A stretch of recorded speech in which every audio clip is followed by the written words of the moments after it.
Halo, nama aku Kian Kristianti and welcome to my channel. Hari ini aku pengen sharing-sharing dikit tentang uang. Nah, ini lumayan menarik karena kemarin aku sebenarnya sempat ngepost konsep dari sharing hari ini di Instagram dan itu lumayan dapat respon yang bagus dan banyak yang interaktif. Mereka ngebalesin aku, bahkan sharing-sharing cerita mereka sendiri tentang pengalamannya gimana dengan uang. Aku juga mau sharing sedikit tentang values atau nilai-nilai yang aku pegang mengenai uang.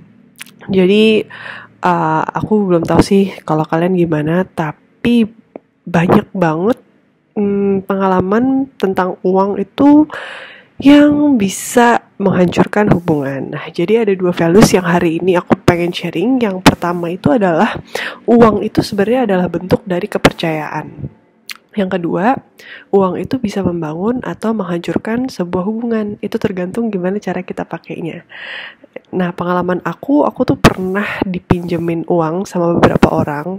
Jadi orang itu pinjem uang ke aku, tapi susah banget dimintain baliknya atau nggak dibalikin sama sekali.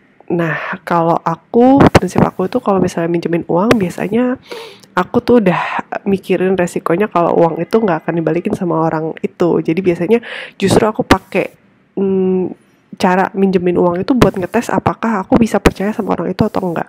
Karena kalau misalnya dari uang kecil aja mereka dipinjemin terus entah dimintanya susah atau bahkan nggak dibalikin, berarti orang ini agak susah dipercaya gitu loh. Jadi makanya penting banget sih untuk sadar bahwa uang itu adalah salah satu bentuk dari kepercayaan. Terus pas aku ngepost di Instagram itu banyak banget yang cerita macam-macam. Ada yang suaminya kena tipu sama partnernya, bukan kena tipu sih, jadi kayak dia partneran terus dia kayak suaminya tuh difitnah sama partnernya. Partnernya bilang ke orang-orang kalau si partner ini nggak dikasih bagian yang udah dijanjiin sama sang suami. Terus udah gitu si partner ini bawa kabur uangnya, bahkan sampai beli properti di luar negeri dan macam-macam deh. Itu parah banget sih, itu lumayan bikin kesel ya. Terus ada juga cerita yang mereka cerita kalau papanya itu juga dipinjemin uang sama orang. Jadi orang itu minjem duit ke papanya, bilangnya buat biaya nikah anaknya. Padahal yang minjem ini punya pabrik. Bayangin deh, maksudnya kalau misalnya punya bisnis, punya pabrik terus minjem duit buat nikahan anaknya, berarti mungkin udah boleh agak tanda tanya ya. Aku percaya sebenarnya orang yang bisa ngatur uang itu kalau bisa sih jangan sampai minjem ya. Karena ya balik lagi, uang itu adalah bentuk dari kepercayaan. Kalaupun harus pinjem, make sure udah mastiin atau kasih reassurance ke orangnya bahwa akan bayar, atau kasih deadline kapan supaya orangnya juga tahu kalau kamu bisa dipercaya. Nah, jadi benar-benar karena uang itu adalah bentuk kepercayaan, uang itu bisa membangun dan menghancurkan hubungan.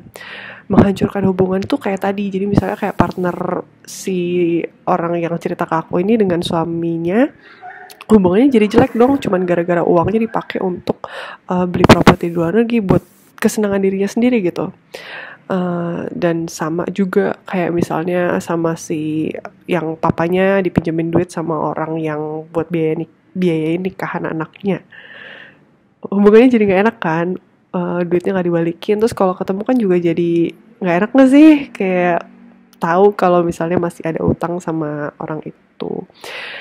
Ya gitu sih, jadi benar-benar mesti hati-hati banget. Dan aku percaya kalau misalnya kita bisa ngatur keuangan dengan baik, orang tuh pasti bakal percayaan lebih ke kita. Jadi kalau kamu punya uang masih belum begitu banyak, ya mungkin level mengatur keuangannya masih di level itu gitu. Dan kalau kamu mau mengatur lebih banyak, ya kamu harus bisa dulu ngatur yang sekarang ada di tangan kamu. Itu aja sih sharing dari aku. Gimana kalau kamu ada pengalaman nggak tentang uang yang membangun atau menghancurkan hubungan? Kalau membangun tuh bisa juga kayak misalnya beliin kado buat mama papa setelah mungkin dapat pekerjaan baru, atau traktir teman-teman pas makan, itu kan membangun hubungan. Kamu spend that much money untuk have a moment untuk enjoy momen itu sama teman-teman kamu, itu membangun hubungan. Ya, kalau ada cerita-cerita yang menarik boleh loh di komen ya. Thank you for watching. If you find this video helpful or useful for you, boleh dibantu di like, di komen, dan di subscribe channel ini. Thank you, and I see you on my next video. Bye-bye.